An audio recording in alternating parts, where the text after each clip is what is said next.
All in the Family, 1971 to 1979, was more than just a groundbreaking sitcom.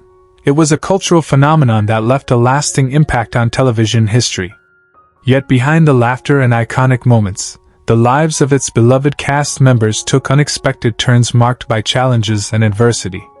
From life-altering accidents to personal struggles, the paths they traveled after the show's end are both inspiring and poignant. Now, in 2025, we take a closer look at where they are and how they've coped with these spiraling turns of fate. What became of the stars who once brought Archie, Edith, and the rest of the Bunker family to life? Their journeys are a testament to resilience, adaptation, and the unpredictability of life. Join us as we uncover the untold stories and reflect on how they've navigated through the years. This is a chapter of their lives you won't want to miss.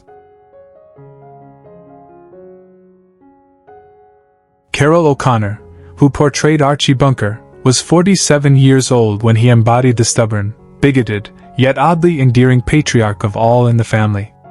His performance became a cultural landmark, capturing the raw contradictions of working-class America.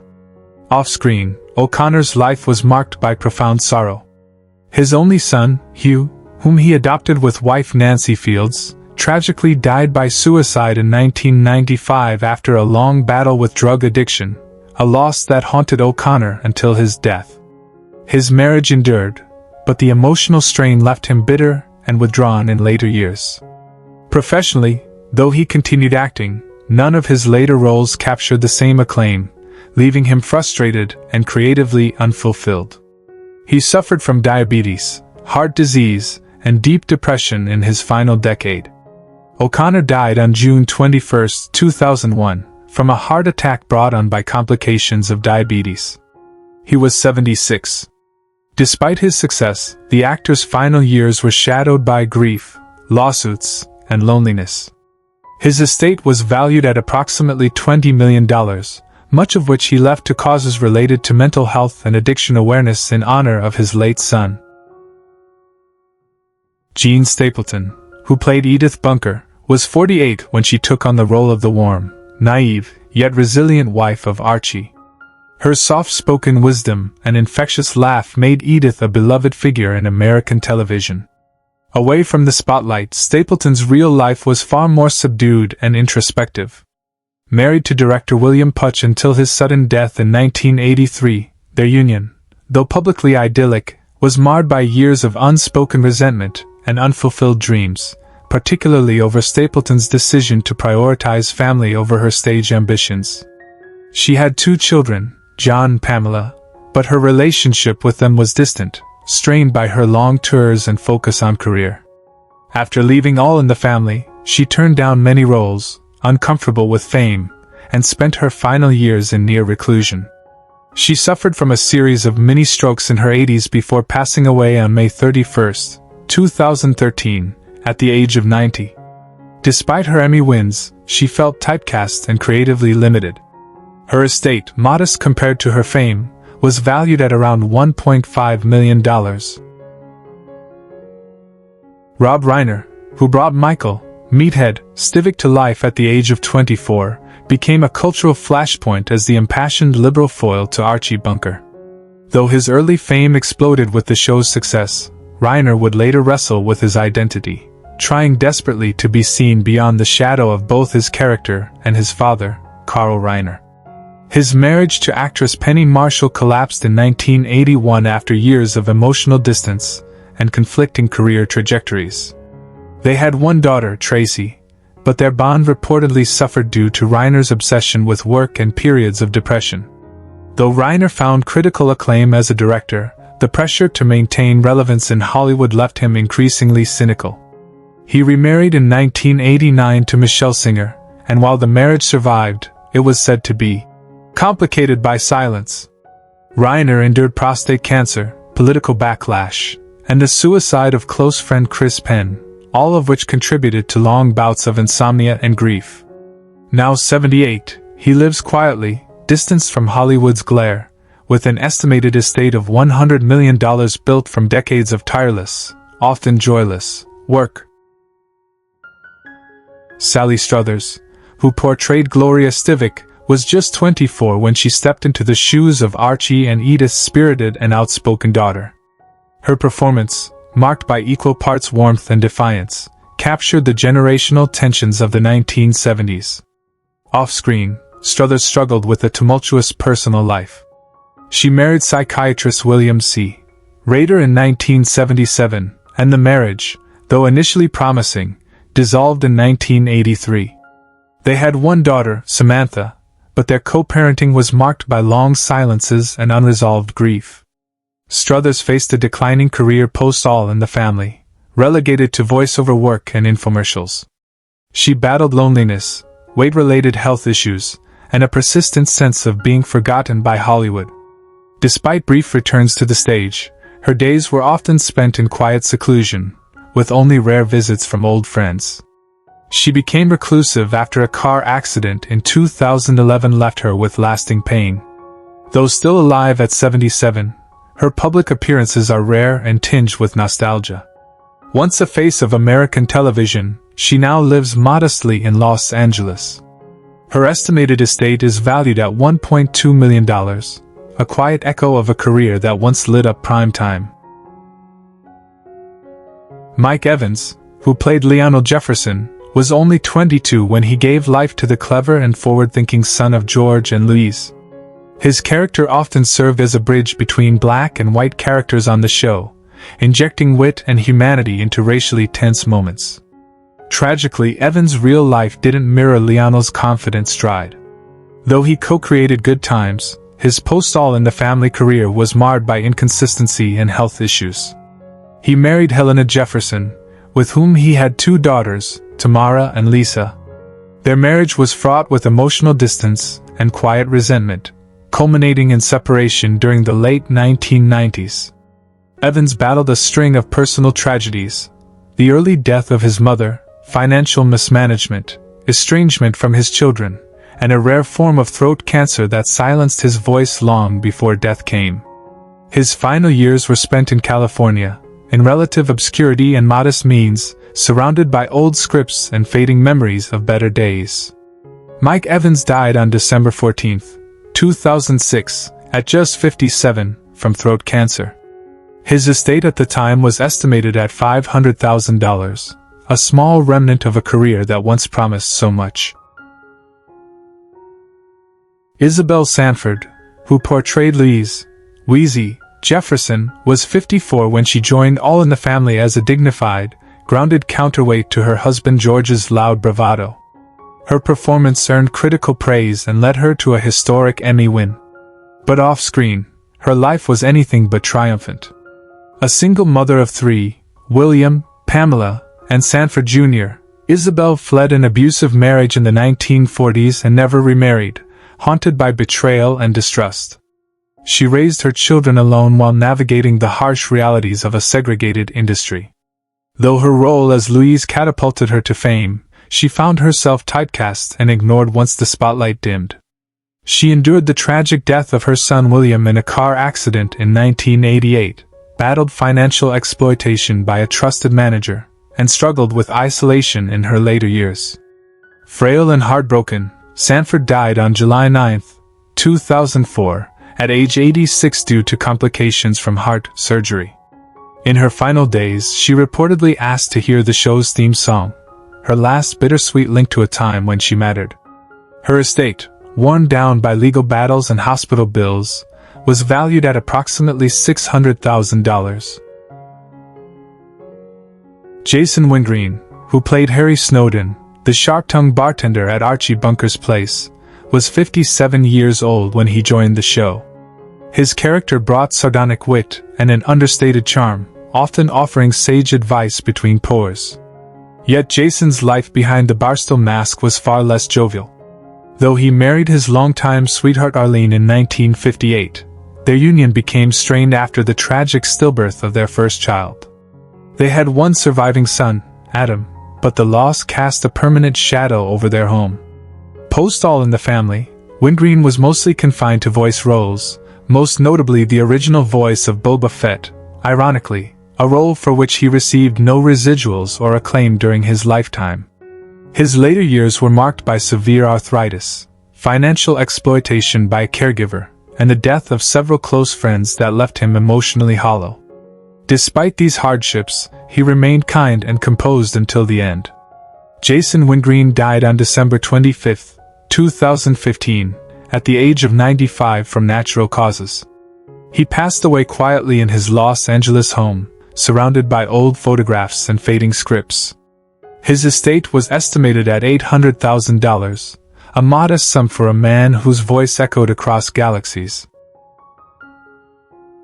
Danielle Brisabos, who portrayed Stephanie Mills, the abandoned niece taken in by the Bunkers, was only 10 years old when she brought emotional depth and youthful vibrancy to the show's final seasons.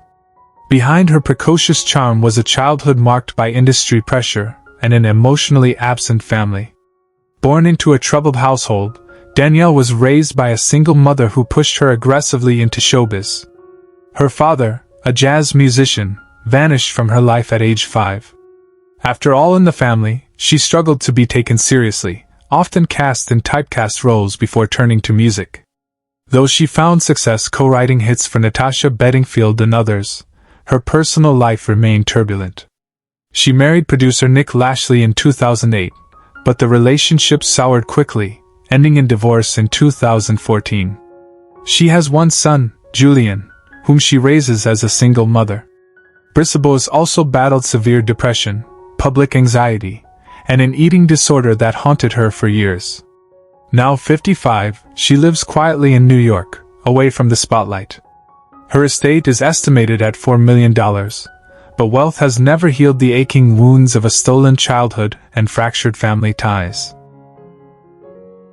Betty Garrett, who played Irene Lorenzo, the liberal, independent next-door neighbor unafraid to challenge Archie's bigotry, was 52 when she joined the cast.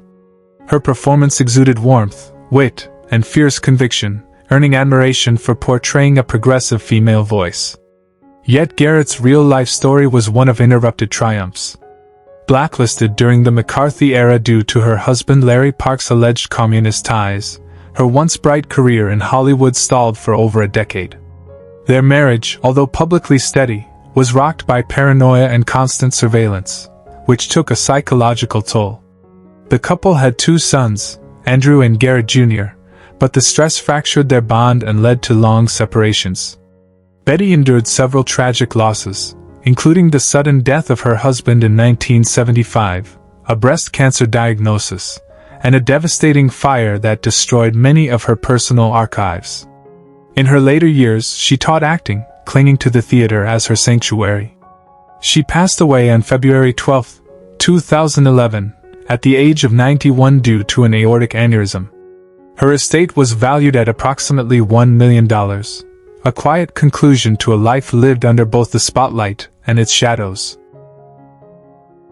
Sherman Hemsley, who portrayed George Jefferson, was 35 years old when he first brought to life the fiery, quick-witted, and unapologetically ambitious businessman who constantly clashed with Archie Bunker.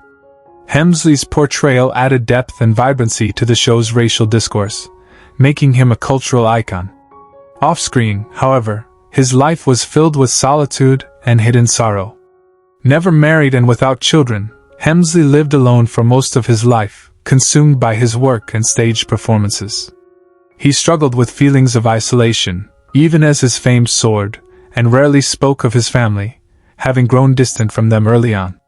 After All in the Family and the Jeffersons, his career plateaued, and he became increasingly reclusive, battling depression and anxiety in private. He lived quietly in El Paso, Texas, where he passed away from lung cancer on July 24, 2012, at age 74. His death went unnoticed for several days. Despite his fame, his funeral was modest and mired in legal disputes over his estate. Hemsley's estate was estimated at $300,000, though much of it was consumed by legal battles between alleged heirs and longtime associates. His end mirrored his private life, lonely, quiet, and unresolved. Bob Hastings, who played Tommy Kelsey, the jovial owner of Kelsey's Bar and a familiar comfort to Archie's rants, was 46 years old when he first stepped into the role. On screen, he was lighthearted and reliable, but Hastings' personal life carried burdens he rarely revealed. Married to Joan Rice, they had 4 children: Bob Jr., Michael, Susan, and Elizabeth. Though his marriage endured, it was not without strain. Hastings spent long periods on the road, chasing acting roles that dwindled over time, leaving him with a sense of unfulfillment. His youngest daughter, Elizabeth, died in a tragic car accident in 1987, plunging him into a deep depression he never fully overcame. Professionally, he struggled after the sitcom era, taking small voice roles and bit parts. He faced financial hardship in his later years, relying on residuals and family support. His relationship with his surviving children became distant as he withdrew emotionally. Bob Hastings died of pancreatic cancer on June 30, 2014, at the age of 89. His estate was modest, estimated at around $150,000, largely due to medical bills and a lack of substantial later career earnings. Vincent Gardenia, who portrayed Frank Lorenzo, the cheerful, food-loving neighbor with a big heart, was 53 years old when he joined All in the Family. His role brought a warm, light-hearted energy to the often turbulent Bunker household. Off-screen, however, Gardenia's life was shaded by tragedy and isolation. He never married, despite a long and passionate relationship with opera singer Rosalia Lanza, which ended after she left him, unable to cope with his chronic depression. Gardenia had no children, and his closest companion was his brother, whom he cared for during a prolonged illness. Following All in the Family, he faced an artistic crisis, finding little satisfaction in the roles he was offered. In 1985, he survived a severe car crash that left him with chronic pain and insomnia. He also endured the deaths of several close friends in quick succession, which deepened his melancholy. Though he kept performing in theater, his spark dimmed over the years. Vincent Gardenia died unexpectedly of a heart attack on December 9, 1992, in Philadelphia, in his sleep in a hotel room while on tour. He was 72. His estate was valued at approximately $750,000, much of which was left to arts foundations and his longtime housekeeper. Danny Dayton, who portrayed Hank Pivnik, was 48 years old when he first appeared on All in the Family. Hank, a warm and dependable friend of Archie Bunker, brought a sense of camaraderie to the group with his quiet humor and unassuming nature. However, Dayton's personal life was filled with both highs and deep personal struggles. Married twice, his first marriage ended in a bitter divorce, and his second, to actress Patricia Hardy, faced its own challenges due to his struggles with alcoholism. Despite his successes in television, Dayton's career stalled after All in the Family, and he found himself increasingly confined to smaller roles in TV shows and commercials. His children, a daughter named Jennifer and a son named Robert, lived separate lives from him, leaving him isolated in his later years. He never fully reconciled with his family, and his battle with addiction took a toll on his health. Danny Dayton passed away on February 6, 1999, at the age of 75 from complications related to his years of heavy drinking. His estate was modest, estimated at $100,000, which was mostly consumed by medical expenses and legal issues related to his divorce. Alan Melvin, who brought to life the loyal and humorous Barney Hefner, was 48 years old when he joined All in the Family. Barney, a steady presence in Archie's circle, had a knack for turning the mundane into comedic gold. Off-screen, however, Melvin's life was filled with personal turmoil. He was married to his wife, Beth, for over 40 years, but their relationship was strained by Melvin's long hours away for acting jobs, leaving little time for family. He had 2 children, a son named David and a daughter named Elizabeth, but his relationship with them was distant, especially as he grew older and became more reclusive. Melvin's career was steady, but his later years were marred by a string of unsuccessful ventures, including failed real estate investments. His financial difficulties grew as he entered his later years, leading to constant stress. Alan Melvin passed away from cancer on January 17, 2008, at the age of 84. His estate was modest, valued at $200,000, which was divided among his children, though much of it was absorbed by debts accumulated in his final years. Mel Stewart, who played Henry Jefferson, George Jefferson's sharp-witted brother, was 42 years old when he joined All in the Family. His portrayal of Henry, with his biting humor and no-nonsense attitude, added a unique dynamic to the Jefferson family. But Stewart's life off-screen was one of personal hardship. He married a woman named Laura in the 1950s, and together they had 2 children, but their marriage ended in a painful divorce due to Stewart's inability to handle the pressures of his career. His acting career, while well-regarded, didn't offer him the financial stability he hoped for. In the 1980s, Stewart's life was rocked by the sudden death of his younger brother, which sent him into a deep depression. His finances worsened as he struggled with an addiction to prescription medication, which impacted his work. After All in the Family, Stewart withdrew from public life, unable to secure steady acting roles. He passed away on February 24, 2002, at the age of 72 from a heart attack. His estate was valued at $250,000, most of which was divided between his 2 children, though his medical bills had depleted much of his savings. Who is your favorite character from the All in the Family? How does it feel knowing that some of the actors are no longer with us? Share your thoughts in the comments below. If you enjoy this type of content, don't forget to like the video, subscribe to the channel, and hit the notification bell to stay updated on future uploads. Thank you for your support.